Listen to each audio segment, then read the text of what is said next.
We go live. I better turn mine to my phone off. Is it showing up yet? Are we on? Let's refresh the page. Hopefully somebody will tell us if we're on. Hey, I think we're live. Should we check the sound? Jimmy usually does the sound checks.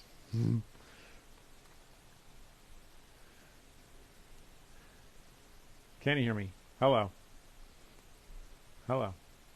Hey, it sounds like we're on. So we'll see if anybody shows up. We got stuff to give away.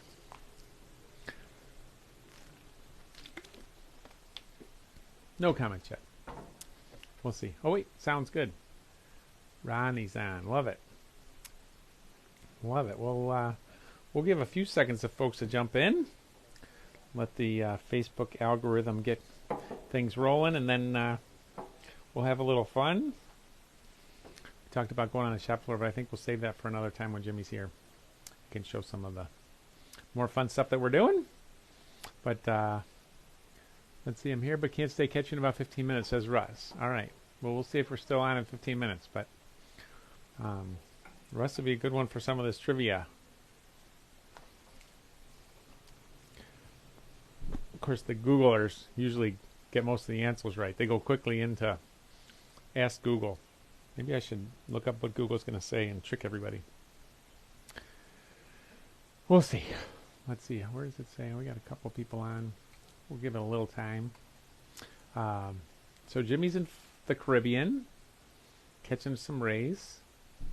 So hopefully he will come back with a little tan.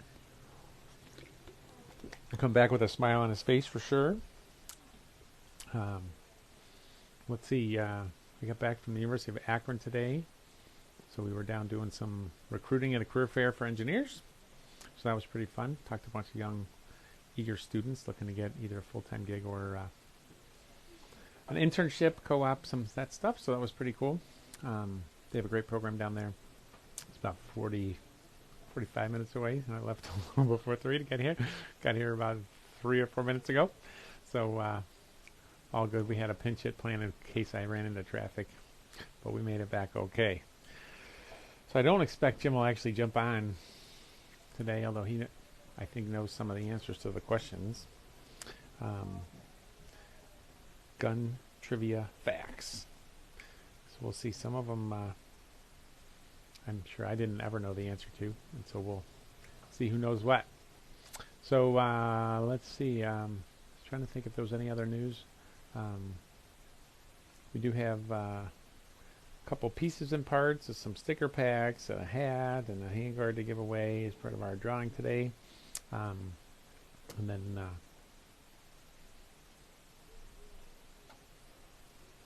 we'll look forward to have Jimmy back in here and actually talk some gun stuff. Yeah, we might have to have Rodney win all the prizes.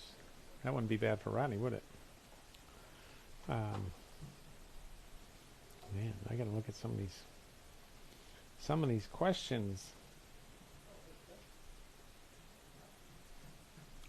So let's see, we got somebody else jumped on. Yeah, we got a couple others on there. Trying to think what else. Our guy Rick was down at the NBS Buy Group show talking with a bunch of folks. He so at the SHOT Show, I know we talked about that we debuted our tactical girth gear, and they had a bunch of folks that at the NBS show that wanted to get some in their stores, which is really fun. So we're seeing that start to grow a little bit, which is exciting. So yeah, we'll continue to promote some of that stuff. It's nice to have some fun when we go to these shows where you get people to laugh a little bit when they're walking by your trade show display, so that's pretty cool. All right, so we'll get going here, and hey, we got some stuff to give away. Get some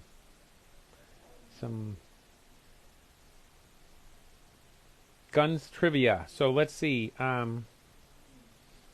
Let's see. The first firearm ever invented, called the Fire Lance, and it was back in the 10th century gunpowder-filled tube. What country did that happen in? So it's called the fire lance back in the 10th century, the first firearm ever invented. So let's see, I would not have known that answer, but what country? Oh yeah, what is this for? We'll just do a sticker pack to start things off. So we'll see if anybody's out there listening and putting in an answer, checking their Google and sending it. China, says Rodney. So Rodney wins a sticker pack. Nicely done. Not sure how much competition he has, but yes, it was in China back in the 10th century. So we'll just end up till we get other people in here. Rodney will take home all this stuff. Wait, we got Robert James on there, China too. So Rodney went first, so that's good for him. Nice to see somebody else chiming in. All right, let's see. So the first successful repeating firearm was invented in the U.S. back in the 1860s. And what was that firearm called? The first successful repeating firearm. Actually, I've heard of this one, which because Jimmy's been training me. The first successful repeating firearm in the 1860s. Pickle, says Rodney. That is not correct. Model 1866. Well, that could have been... Who did it? So I don't know the name of it, but I know who did it. And it says Colt. So Angie's on, not Colt. So we'll give more guesses. You can have more guesses. First successful repeating firearm in 1860s, the U.S. Winchester. No. So we got Robert and Rodney and Angie. Jimmy told me when we did the after shot show giveaway, the triplets won a bunch of the prizes. It was Peterson revolver, another good guess, but that's not what we're looking for. Of course, we found this list on the internet, so who knows if it's actually true. But all right, first successful repeating firearm, Spencer. We're pulling out all the old names. I didn't even know that one. Oh, Rodney and Robert both said Spencer. I wonder, that's probably... So we'll give two more guesses, and then we'll just say it, and we'll move on to the next, because I got more questions than we have prizes. 1860s, first successful repeating firearm, invented in the U.S. Oops, and wait, something's getting in the way of that.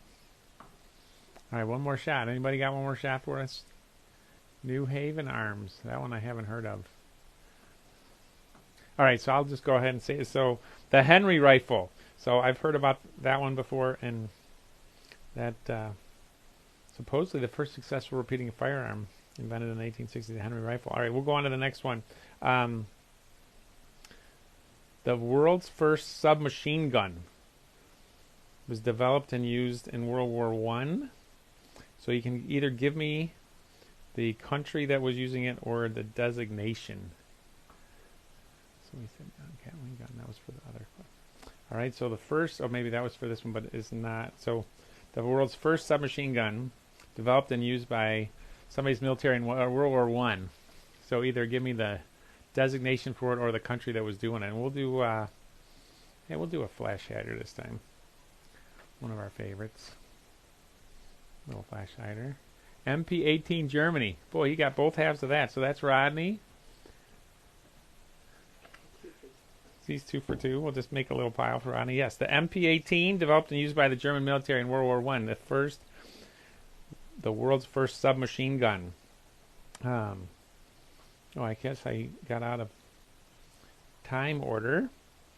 The first self-loading or semi-automatic firearm, let's see, was in 1893. And I could say what it's called, but that gives away who made it. So either who invented it or what it was called. The first self-loading or semi-automatic firearm. Who invented it in 1893? What was it called? It's called the same person as the name who made it. Yep, there we go. Robert James nailed it. Of course, I can't say that name. Borchardt. Hugo Borchardt. The C93, Borchardt C93, invented by Hugo Borchardt in 1893. So we got Robert James. So, oh yeah, we got it. So that was a flash hider. All right, so this one I've actually fired this one. The standard rifle of the U.S. military, the M16. When was that introduced into the U.S. Army? What year? M16 standard U.S. military, 1960. Oh, I can't say. I almost said the answer. So close. I've narrowed it down to 10 years. When was it introduced into the U.S. military? We'll do this. Will be a sticker pack, especially since I gave it away, almost. What year was that? 1964. Robert James. All right. So now he's got two. He's got a sticker pack on that. All right. So yes, 1964. The M16 became the standard rifle of the U.S. military. All right. Here's this one. Oh, let's see. I gotta skip that one, because we got to go back to that one's got to be the big one. All right, so we're going to do, we got two more to go. We got a hat and a Duck Norris patch in our BYOER AR hats. So this one, let's see, there was a large caliber handgun developed by the Israeli military in the Israeli military industries in the 1980s. A large caliber handgun. What was the nickname or the name of that large caliber handgun that came out from the Israeli military industries in the 1980s? This is for a hat and Duck Norris patch. This is one I had not heard of before, so I'm excited. So let's see. Desert Eagle, Robert James. On it. The Desert Eagle. I should have gotten a picture of that, because I want to see what that looks like.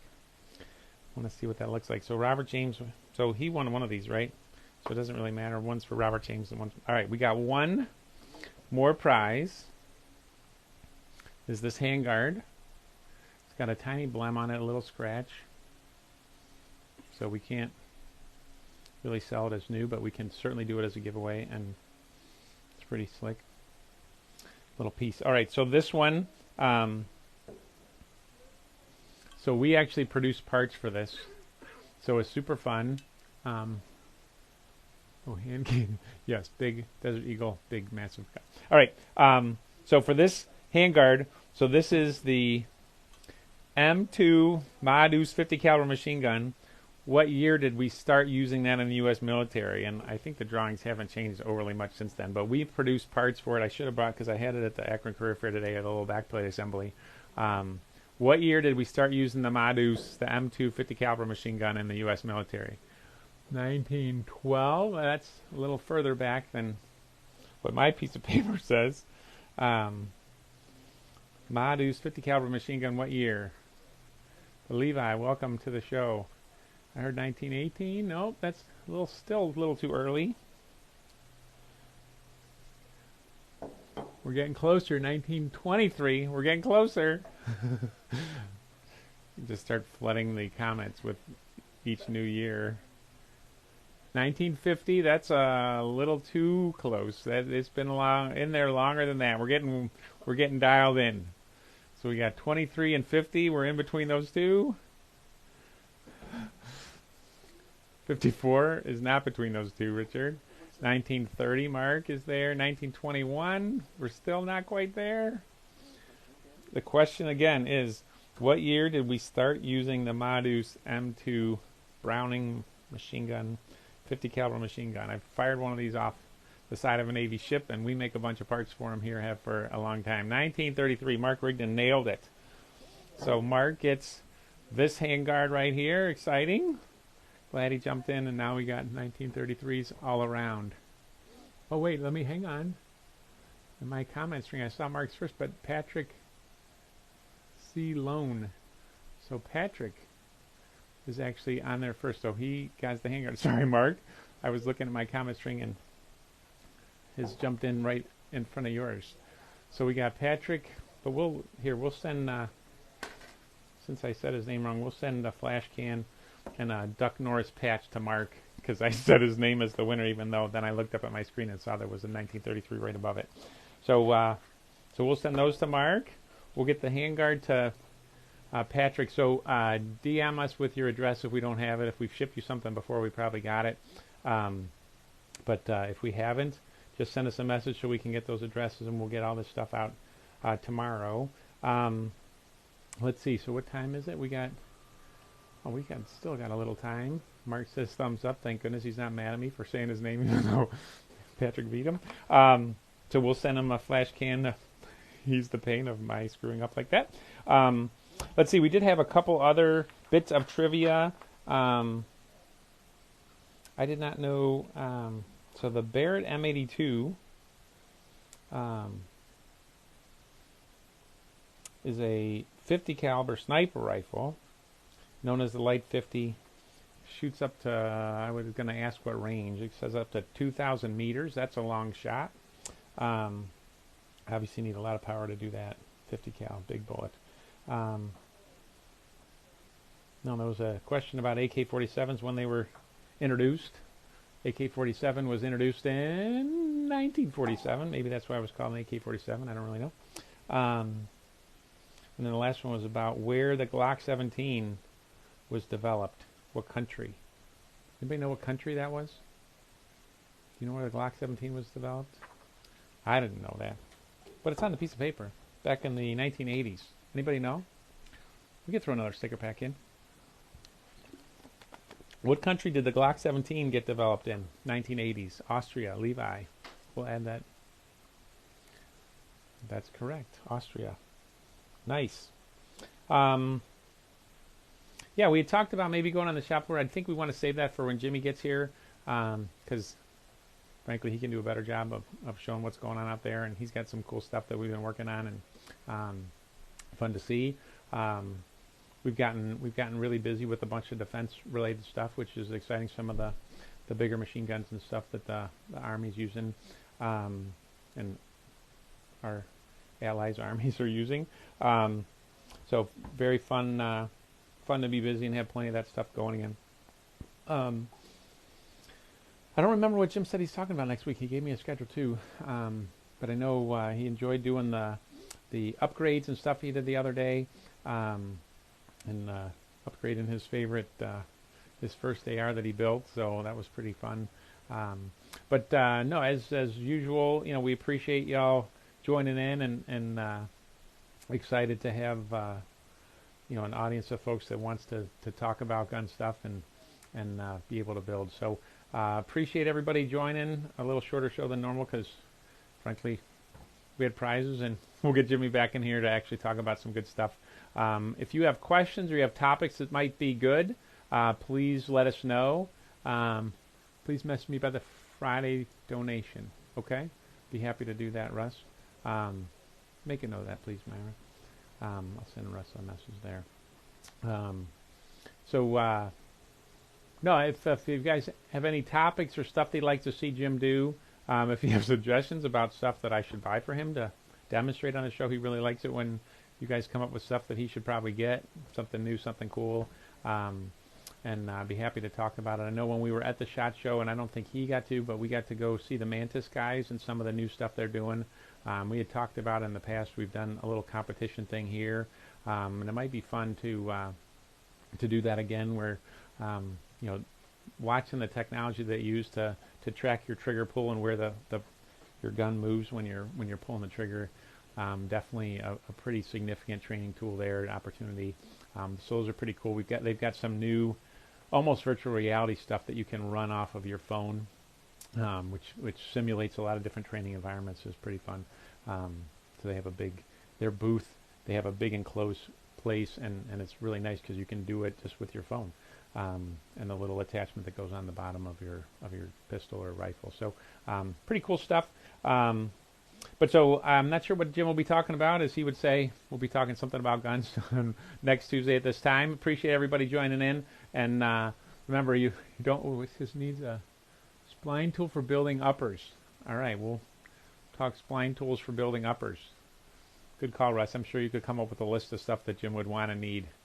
You guys can collude against me to have us buy all sorts of fun stuff for Jimmy.